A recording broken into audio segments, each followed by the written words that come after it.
Hi, everyone. I'm so sorry. That was a false start. I thought I was live and I was talking to myself, apparently only.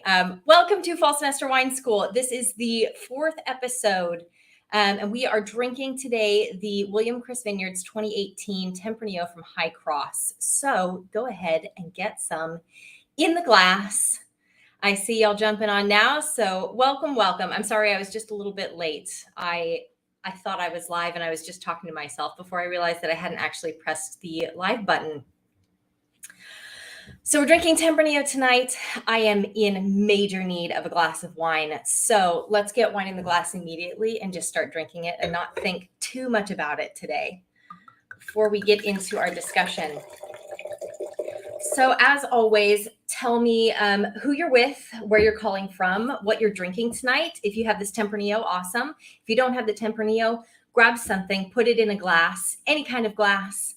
I don't care if it's wine. I don't care if it's rum, if it's a cocktail, whatever it is, hot tea, if that's your kind of night. Join me in raising a glass to this week because it was a long, long week. Hi, Sherry. Good to see you. Hi, Lorinda. Welcome. Awesome. So this week, my background looks a little bit different because I'm in Houston. I am going through a series of wine tests this week. I just took my last one today, and I had about 5 hours of testing yesterday, and the day before I had about 3 hours of testing. So what I've been doing this week is blind tasting a bunch of wine and writing a bunch of essays for my exams. So cross your fingers for me. I don't know what my score is yet, but I'm hoping that it passed everything.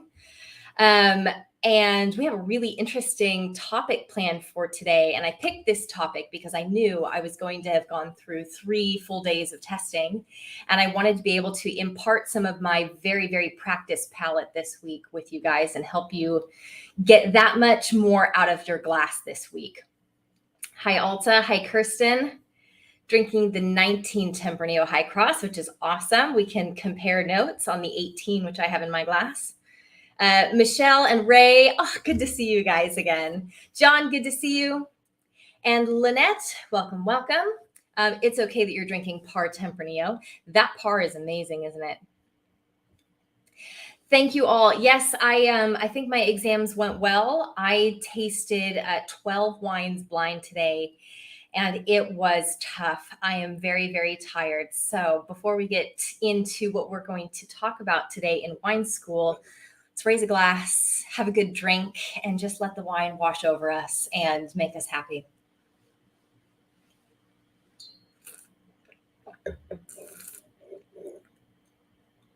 Oh, wow. That's a big wine. This wine is bold. Those of you who are drinking this with me, or if you're drinking any other Tempranillo, tell me about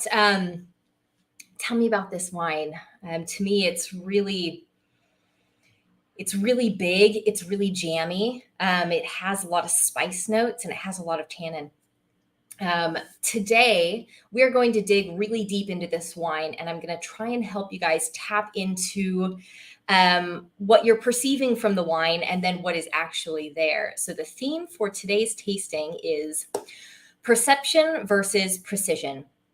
And originally, my topic for today was how to tell if a wine is ageable, which we will talk about. So if you've bought 2 bottles of wine and you open one and you taste it, how do you tell that wine is able to be aged and for how long? So we're going to talk about that today. But the major ideas in this and the inspiration for this episode is about how we tend to come to wine and perceive it versus what is actually there telling us why the wine is ageable. I don't think there were any questions that I missed from last week, but if you had a question following up on last week's topics, just throw them in the comments so that I can make sure to answer those. I don't think I missed any, but there's always the chance, and I don't want to miss out on any of the questions that I should have answered.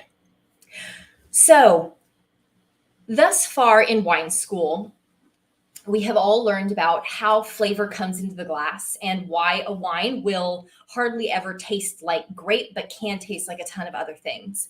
We've also learned how decanting can be done in different ways and what oxygen does to the flavors that come into the final wine. And then last week, we talked a little bit about tasting and how to tap into the flavors in the glass. And this is a deep dive into more of those concepts. But the big difference between what we're talking about today and what we talked about last week is last week, we talked a lot about flavor compounds. So if you know that Tempranillo, before you open this Tempranillo, if you know that Tempranillo tends to be spice driven, like with cinnamon and coconut and dill, and it tends to have black fruit characters and red fruit characters, and it can get tobacco and leather notes. How the wine, you may also notice some stony things or other things in the glass. There's a whole realm of things that we're not talking about when we talk about only flavor compounds, and that is the structure of the wine. This is tannin, it is acidity, it is alcohol, it is any sugar content, and we're drinking dry wine, so we're not really talking about sugar here, but sugar is a part of a lot of wines, and the body of the wine overall. So all of those things interact and come to a certain balance. When we talk about the balance of the wine, we're not talking about flavor compounds. We're talking about all of these other structural components that come together to make you perceive the wine a certain way. What we usually don't get really into is precision. And that's what we're going to break down today. I'm going to check in the comments to see if y'all had any questions before we deep dive into this topic. Hi, Anne. In Louisiana. Awesome. Hi, Mom. Is Dad there with you? Lynette, your wine is a little bit cold. Hey, I love when my wine is a little bit cold and it gets to warm up in the glass. If you want it to warm up even faster, swirl it a lot and then grab a second glass and pour it in the second glass. Your first glass will take a lot of the cold temperature and you can warm it up and also aerate it at the same time by doing that. Fun fact, decanting will also warm up your wine a little bit more. John loves the high cross Tempranillo. Awesome.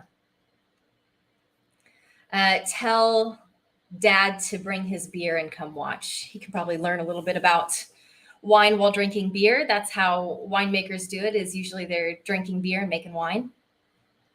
Okay, so perception versus precision.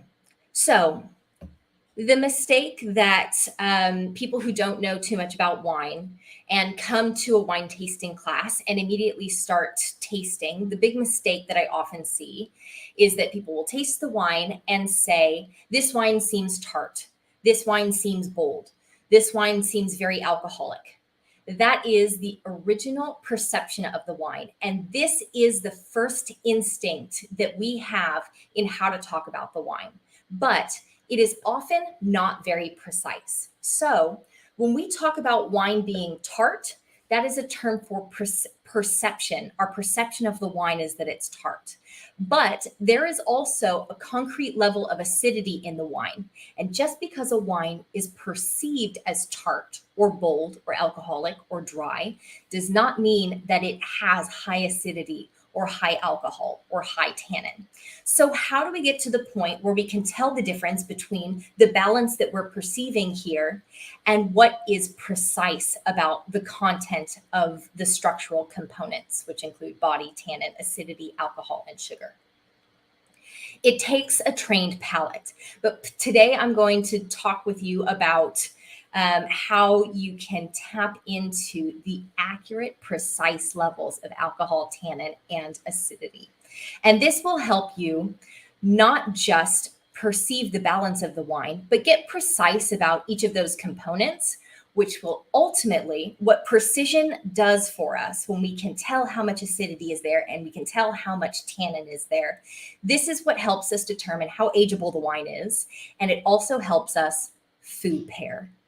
So we're going to talk about food pairing in the next coming weeks. But this is a great solid foundation for how we get to the food pairing components in the wine. What we're pairing to is typically not the flavor compounds. Just because a wine tastes like cherry doesn't mean it's going to automatically go with something like pork. They may, go well together, but ultimately we are pairing based on the structural components of the wine. The problem with pairing two structural components is most people are coming to wine and looking at the balance, and they have a perception about the balance that one changes with oxygen. And a great example of that was 2 weeks ago when we tasted a wine, and it was fresh and floral, and it seemed a little tight and there wasn't too much there, and the aromas weren't coming out of the glass too much. And then we decanted it, and all of a sudden the aromas blew up. The fruit character seemed riper. There seemed to be more of an incense note there. This is how the perception of the wine changed for us. But what did not change when we decanted the wine was the level of acidity that was there, the amount of alcohol in the wine, and the amount of tannins. What is changing is only our perception. So, how do we get precise about the wine? Take whatever wine you have in your glass, beer, tequila, whatever, and we'll do an exercise together, and we'll talk about how to get really precise about these components. All right, so post in the comments if you have any questions or if I'm going too fast through this. Before we smell and taste this wine, just to recap, perception is how we come and view the balance of the wine, which changes when the wine is in contact with oxygen. It changes based on the temperature of the wine. It changes over time in bottle. Precision is what we get when we can tell how much of each of the structural components are actually there in the glass. The other thing that this will help with, by the way, is how to order wine in a restaurant or tell what you like. So if you say you like a tart wine, does that mean that you like when the wine tastes tart like a lemon? Or does it mean that you like a wine with high acidity? Because those don't necessarily go hand in hand. A great example of perception versus precision is sherry. Has everyone had sherry before? Any kind of sherry, light in color, dark in color, sweet. Sherry tends to taste very, very tart. And I taught a class a couple of weeks ago where I had my students taste sherry, and we're working on precision in precision for tasting in class. You taste the wine, you swish it around in your mouth, and everyone said, "Oh my gosh, this wine has high acidity." The wine had low acidity, but seemed very, very tart because the wine was crisp and it was kind of chilled down and it was light in body and there wasn't a lot of fruity character there. So the acidity seemed higher than it was. With this wine, I want you all to smell and taste it and post in the comments what your perception of this wine is.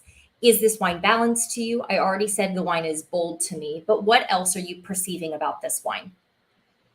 And I want first impressions. So it smells smoky, it smells fruity, it smells ripe. Actually smells a little bit funky.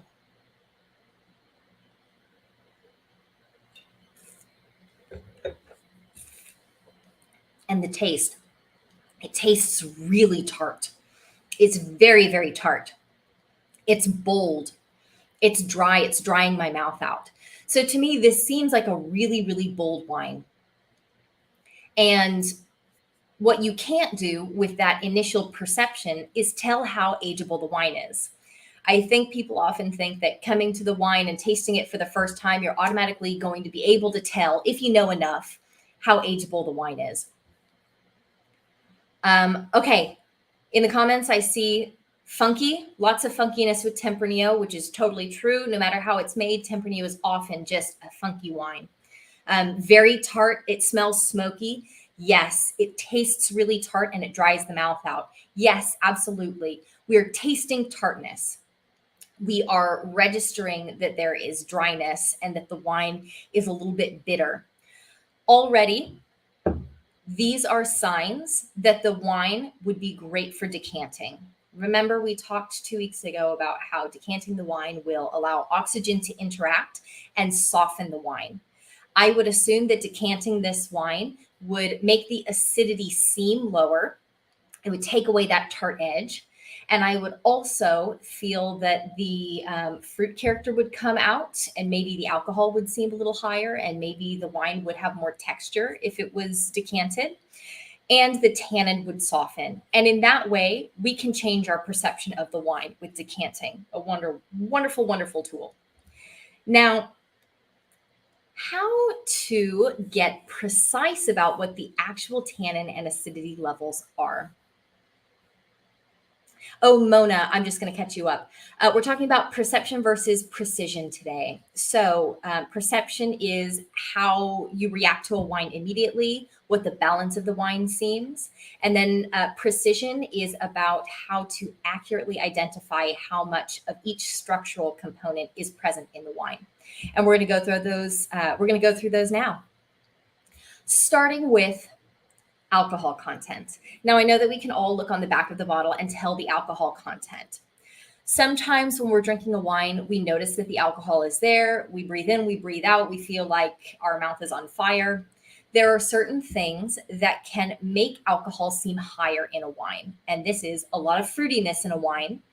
The more fruit is in the wine, the sweeter it seems and the higher alcohol it seems. And the other thing is tannin. Tannin is like gasoline on a fire. It will make the alcohol seem higher than it actually is. So how do we tap in and actually feel how much alcohol is in the wine?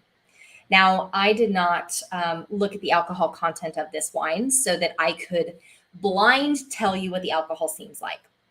Now, first impression, my perception of this wine is that there's a good amount of alcohol in here because I feel the fire in my mouth. I know there are high tannins.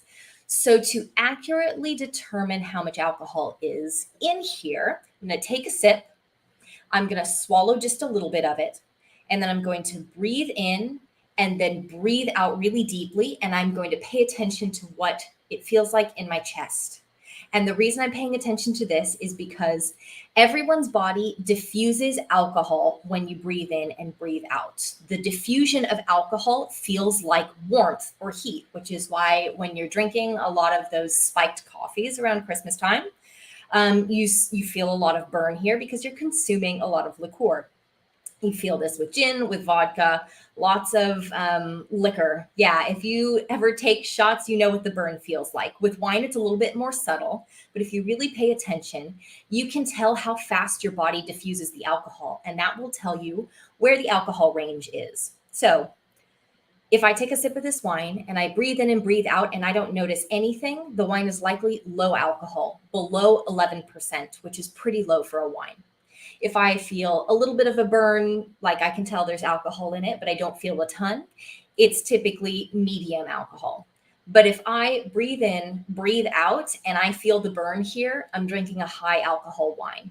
So don't pay attention to what it feels like in your mouth. Feel the burn here. Let's do it together.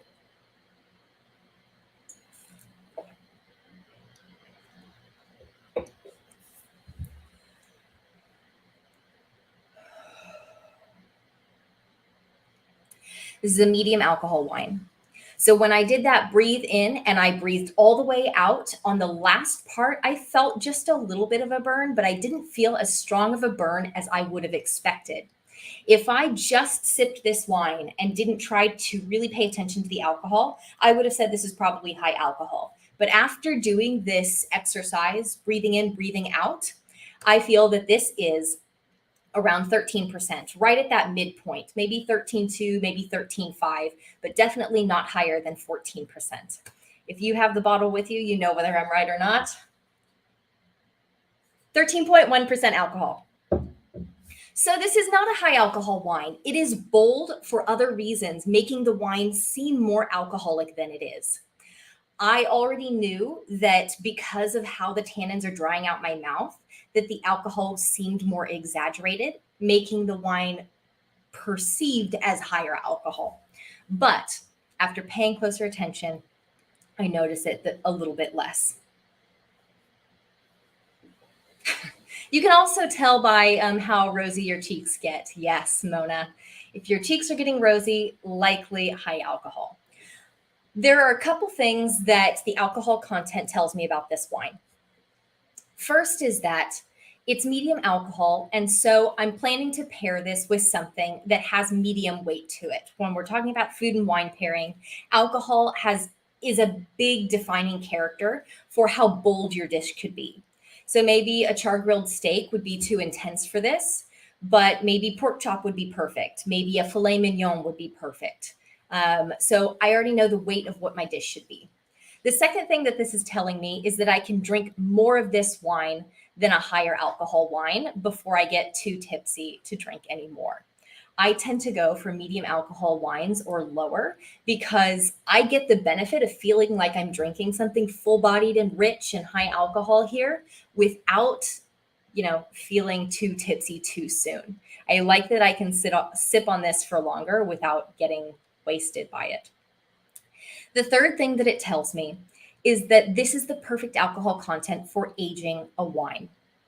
That medium alcohol range will help preserve your wine without the high alcohol making the wine volatile over time. So when you're looking at tasting a wine to tell how long it can age on a shelf, the wines that are too high alcohol will be volatile in bottle, meaning they can throw off weird flavors. And what we want is something medium bodied, bold enough that the texture will benefit from aging, but not so bold that off flavors will come out of that volatile alcohol. So we're right in the sweet spot for this wine, meaning that this gets 2 points for ageability, whatever that means. All right, I'm checking in the comments just to see if y'all had any questions. Rochelle says, interesting exercise. She just got in from a cold, windy walk and was feeling slightly burny with the sips. So she was perceiving higher alcohol than it was. And she wondered whether it was the temperature imbalance and or the wine. Oh, the answer is it is everything. Everything that you did today, who you are as a person, everything you've done in your life changes the way that you perceive the wine. It's the temperature of the wine. It's how much oxygen was in contact with the wine. It's also the temperature that you are. It also has to do with your preferences. Everything determines what our perception is and changes it from person to person, which I think is absolutely fascinating.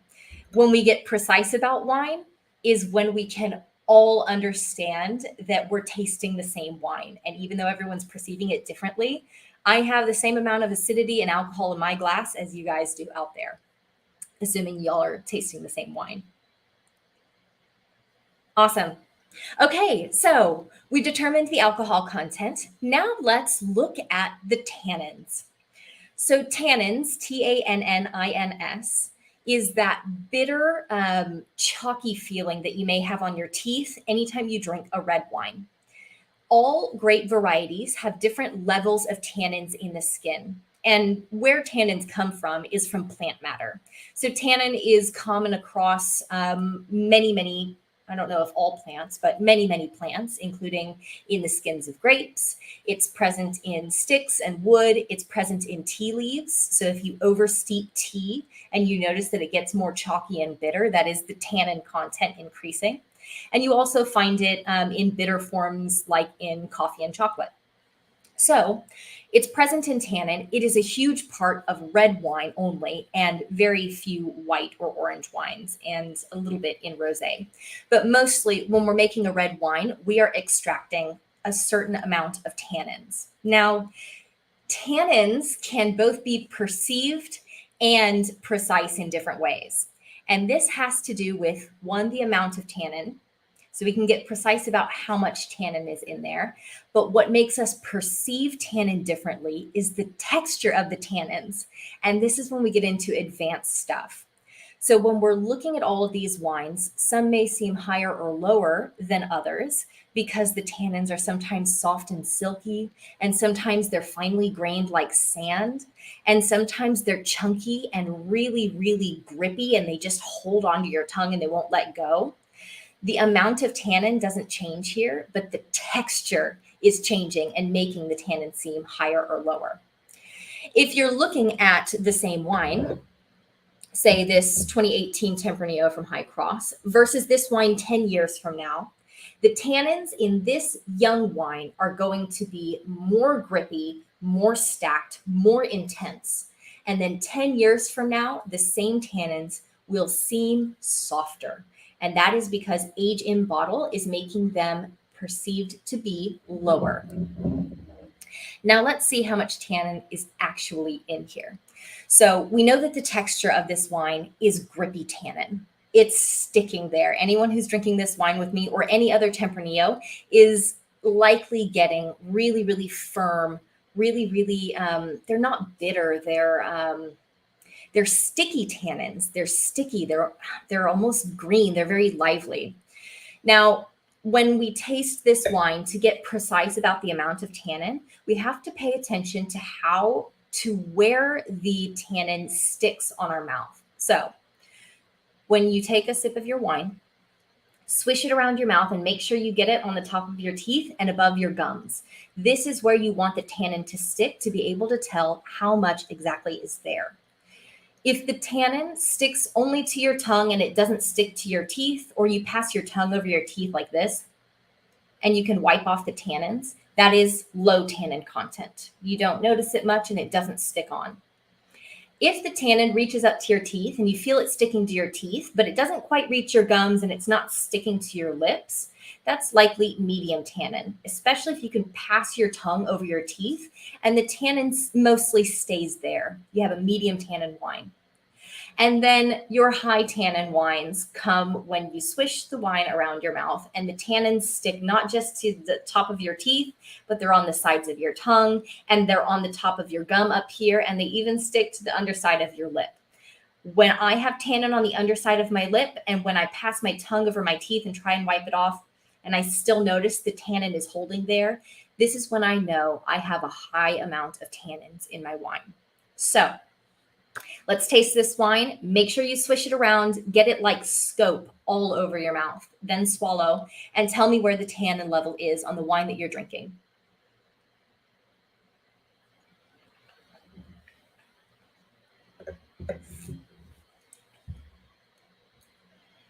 All right.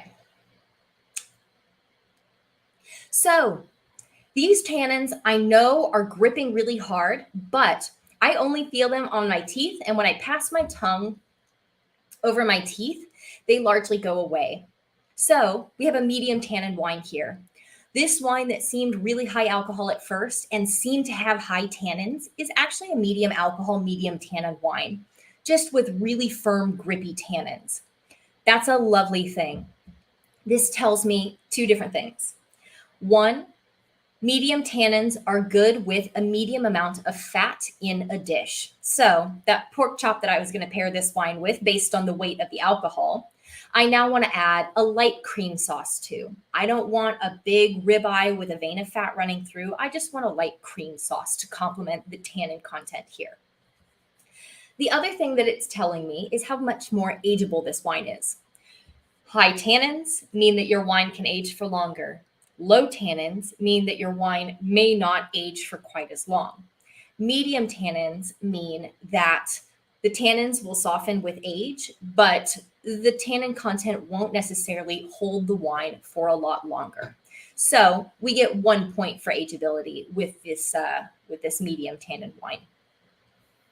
I have a couple questions in here I'm going to read through, but let me know if there was anything I said that I need to repeat. Julie says, can the winemaker determine tannin levels through testing, and how can the levels be adjusted in the juice? Julie, that's a really, really good question. Yes, the tannin levels can be tested. It is something that we regularly test for, especially because in the ripening process before harvest, if the tannins are not fully ripe, they will be very bitter in the wine. And if you go out into the vines and you start to eat a wine grape right off the vine, you will notice that it is really, really, really bitter if you're not quite at harvest time.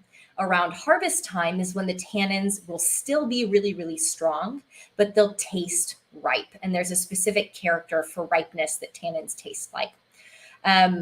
Underripe tannin can be very astringent, if you're familiar with astringency in wine. When we go out in the vineyard, we regularly test the grapes in the lab for pH Brix, which is the amount of sugar in the wine, which is eventually how much alcohol will be in the final wine. And we test for tannin levels and ripeness as well. So yes, they can be tested for. And the levels are mostly not adjusted when it comes to tannin. The adjustments that may be made for tannin is adding more oxygen. So if there's a high amount of tannins and you're having to harvest a little bit earlier than you'd like, you can soften the perception of tannins with more oxygen in the winemaking process. If you warm up the winemaking process, the oxygen interacts more with the wine. So you may have a warmer fermentation with more oxygen in the process. So maybe you're fermenting in an oak barrel. And then oak is another way to adjust. So if you have a wine that doesn't have as much tannin as you would like, then you can age the wine in oak, and the oak barrel will actually impart some soft tannins to the wine. And there's a way, there's a way to do anything you want with wine. I think the ultimate goal, especially for William Chris and Lost Draw Cellars, is to work with what you're given and to not manipulate anything. So while it may be possible to remove tannins from wine or add tannins to wine, that's not a huge practice here. We are more choosing to age in oak to soften the tannins or increase the tannin perception in the final wine. But it's really all about the balance. It's really all about the balance. Very good question. John says the wine is sticking briefly on his teeth and then going away. Yeah, I totally agree. The tannins are grippy at first and then they kind of melt in your mouth, which is really pleasant if you pay attention to the fact that that's happening. Lynette is comparing Tempranillo to Tannat. Tannat stands for tannin. There is much more tannin in a Tannat. So if you've ever wanted to taste a high tannin wine, grab a Tannat or a Sagrantino or a Nebbiolo, and you will have it. Awesome, Lane. I'm glad you're getting something from this. Sticky tannins. Mona, yeah. Oh, that's a great thing to point out. And I'll add my own story in there as well. Mona's saying that as we age, our salivary glands lose some functioning. And meds, depending on what concoction of medication you're on, they can decrease the salivary flow, which is absolutely true. So this is why we talk about perception being personal to everybody. So the wine that I'm drinking tonight probably doesn't taste like any of the wines that you're drinking, even if it's the same bottle, because we have very different situations. We have different salivary glands. We're different ages. We take different medication. I have type 1 diabetes, which means that when my blood sugar is high, my mouth salivates less. So when we get precise, when we can tell how to accurately determine tannin and alcohol content for our own selves, that's when we can get really, really precise.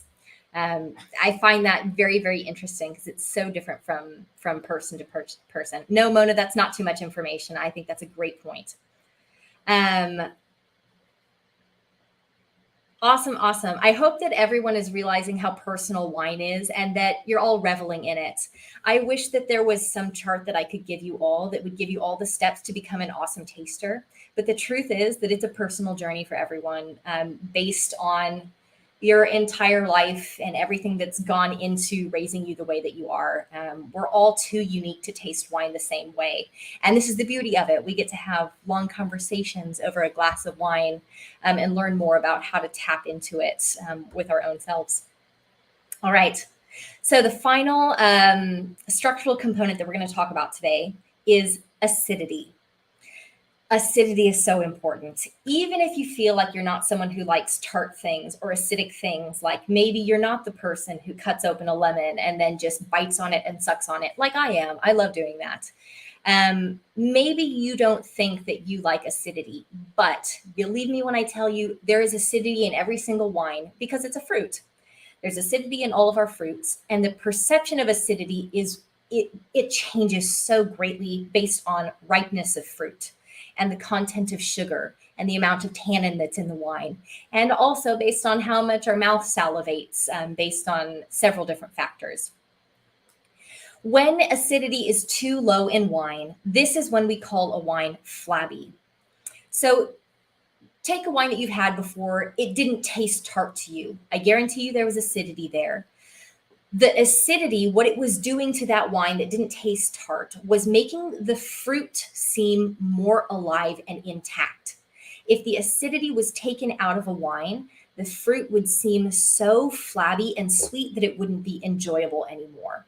So a big part of what winemakers do when they harvest is make sure that the acidity is at the right balance so that you have a final wine that maybe tastes tart or doesn't taste tart, but has enough acidity to make the fruit pop and make the wine seem alive instead of flat and overly sweet and cloying.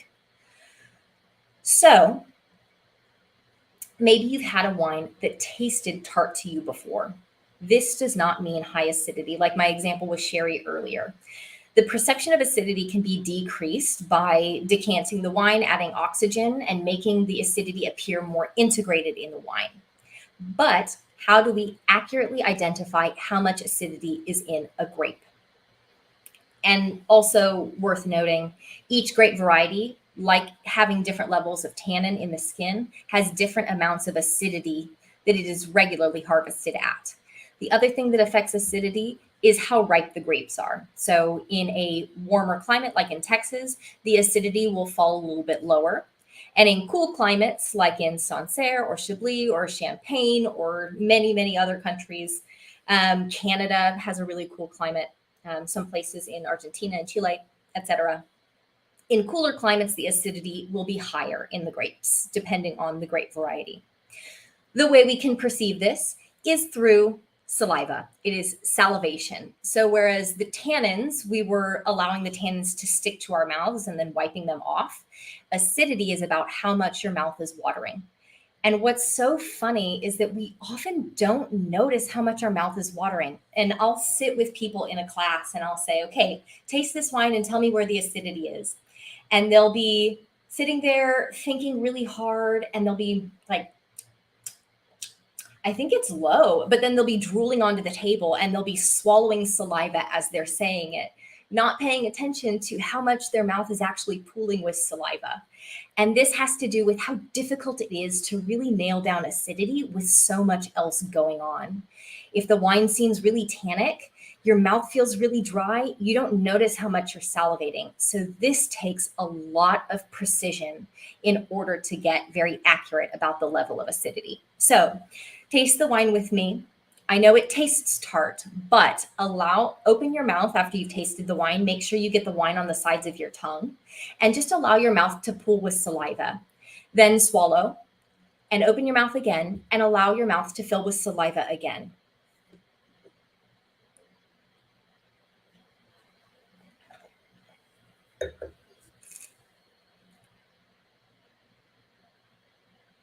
Lots of saliva. I swallow.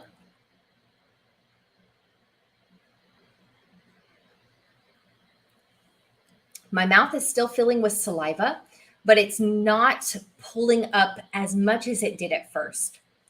So for me, but now I'm kind of noticing that there's a lot of saliva and I'm kind of swallowing more than I thought I would. Yeah, this isn't quite high acidity, but it's up there in the medium category. It isn't a high acid wine, even though it tastes very tart.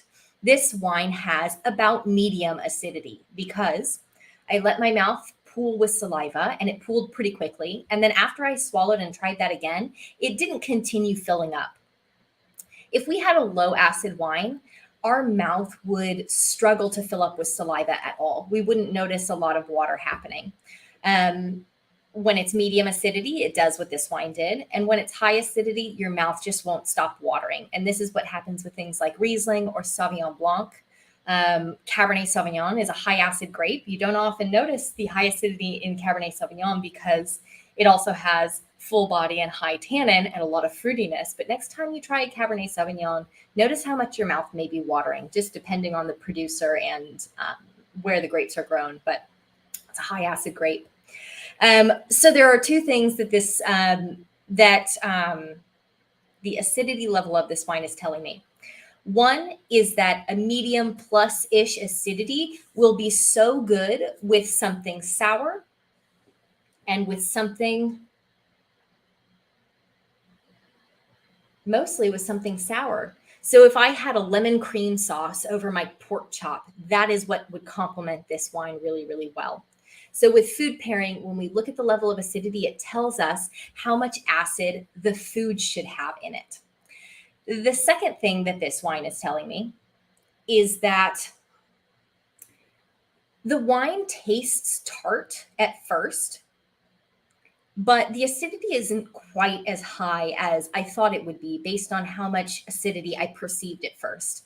This tells me that adding something sour to this wine will make the perception of acidity go way down, meaning that this is a wine that I would highly recommend just snacking on something with. It could be something simple like some crackers, but if you get a citrus component in there, it'll make the acidity seem lower.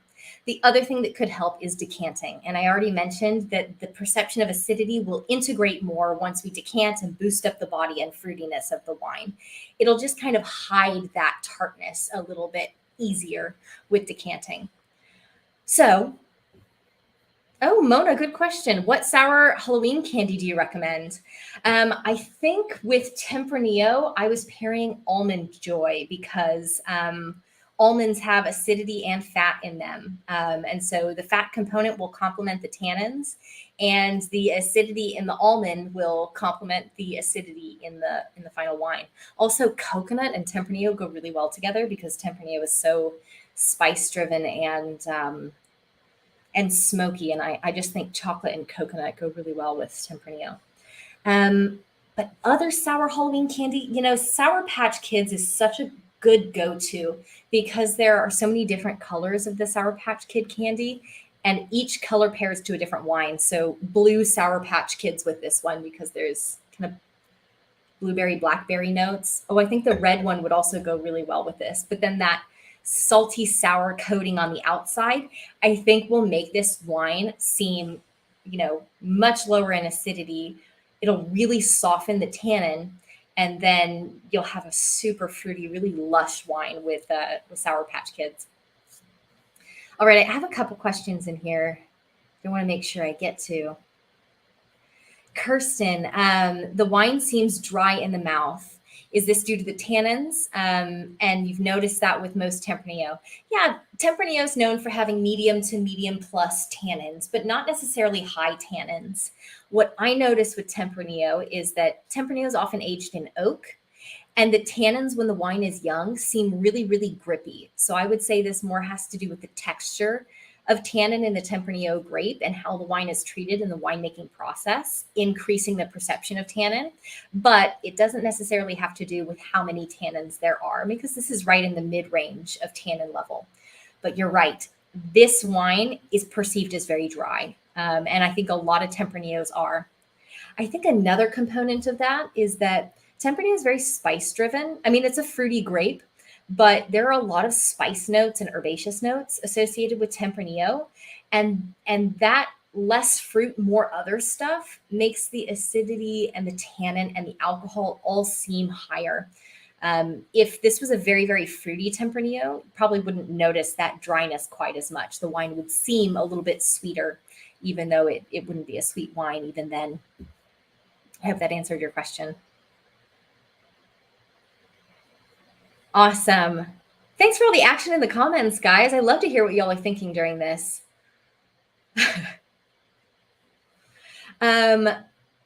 Lynette, what cheese would you pair with Tempranillo? Okay, my first go-to, and we're going to talk about food pairing in the next couple of weeks. So we will get into this conversation more, but I immediately go to country of origin. So Tempranillo is a major grape in Spain. There's a reason it's a major grape in Spain. It goes with Spanish food. So Manchego cheese, lots of sheep's milk cheeses. These are my go-to with Tempranillo, but based on the fact that it has medium tannins, and that means medium cream content, medium fat content that you would want with your dish, I would say a young, like semi-soft cheese would go really well. And because this wine is kind of tart, I find sheep's milk cheeses, especially when young, to be pretty tart. So maybe a semi-soft, semi-firm sheep's milk cheese. And then I would taste it and see whether that goes well together. But also know there are so many different types of cheeses that a lot of it is just kind of a toss to see if what you think and what you can make of the wine will actually go well.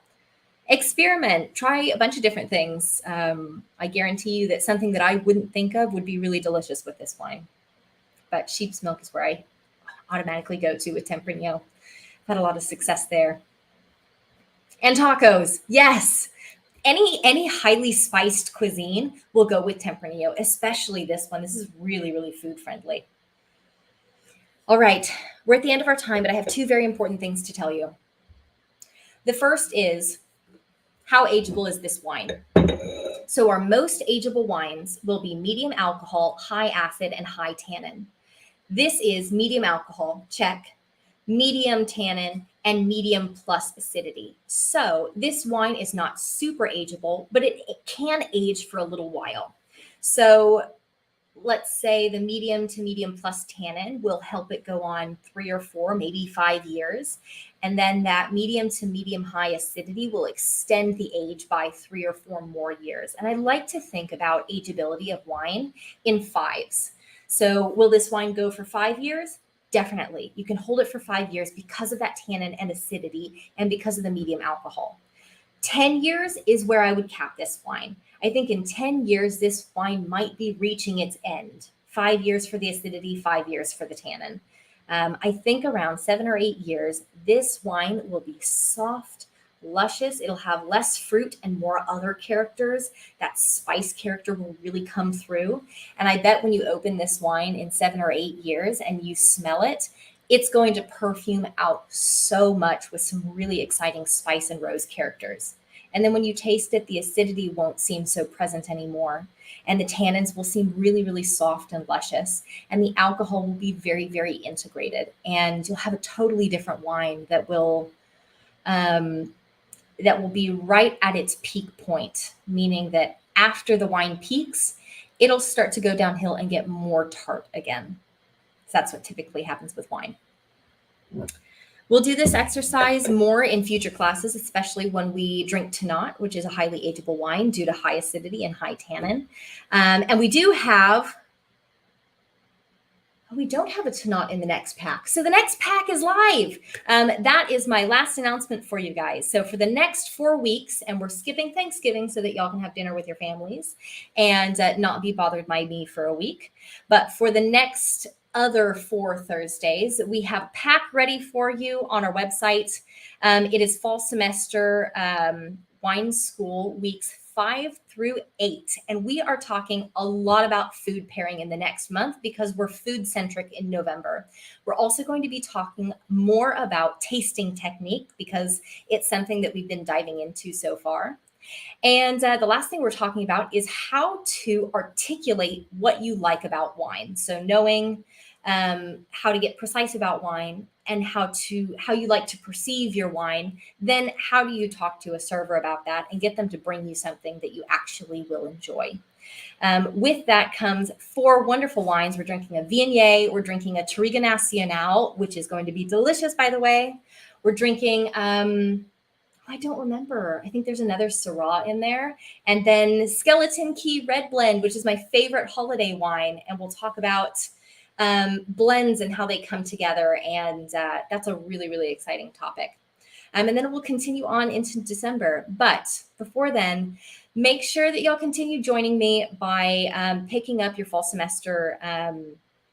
It's Grenache. Thanks, Lane. So we're drinking another Grenache, but this one's from William Chris Vineyards, which I love. Again, I handpicked all of these wines because they're wines I either haven't tried in a while or they're my favorite wines that I've tried recently. And I wanted to make sure that even if they're not available on our shop or on site, that you're still able to get access to those wines and taste through them with me. So I'm going to post that pack in the comments, but you can get yours at williamchriswines.com as usual.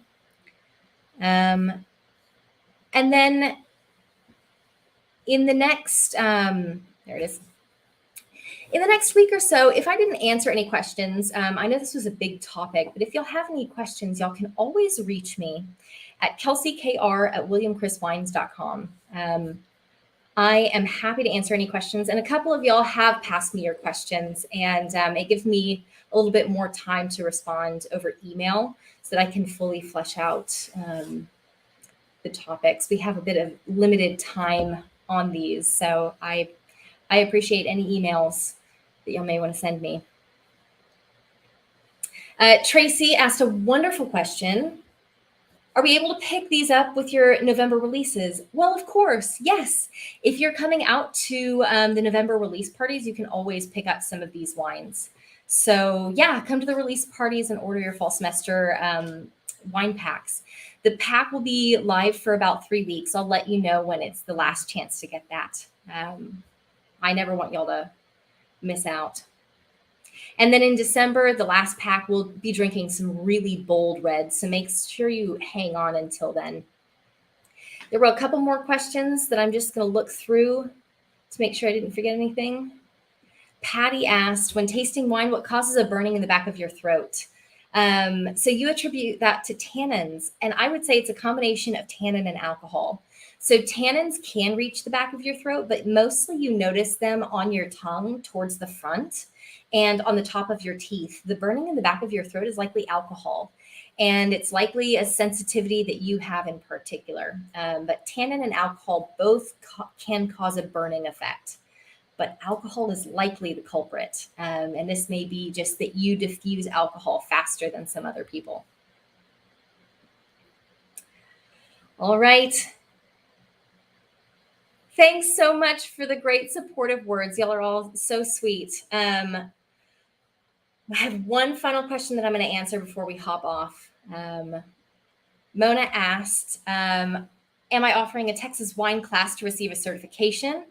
Yes, I am. So one of the things in works with William Chris Vineyards right now is a Texas ambassador certification. So this is a certification course that is for anyone at any level of wine to get more comfortable with how to taste, understand, and then talk about Texas wine to other people. So to become a Texas wine ambassador, you would take this course. There would be a fun-filled 6 hours with me, and then you get a pin and a certificate at the end. And we will be announcing where to get tickets for our first Texas wine certification course, which will be offered at the Hill Country Wine Symposium in January. We will be offering this on site at William Chris Vineyards as well eventually, but we're still building that course and it's in the works so that we can perfect it and then open it up to all of you guys.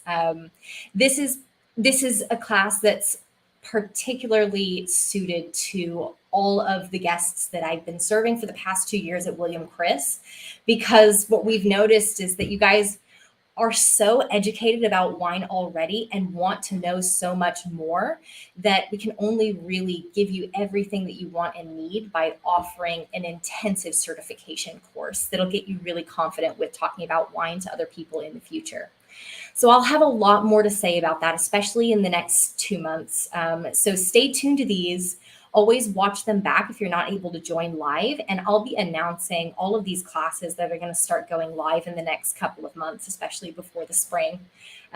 These classes that we're building and opening up to guests, it's the first time that we've been able to do a lot of these.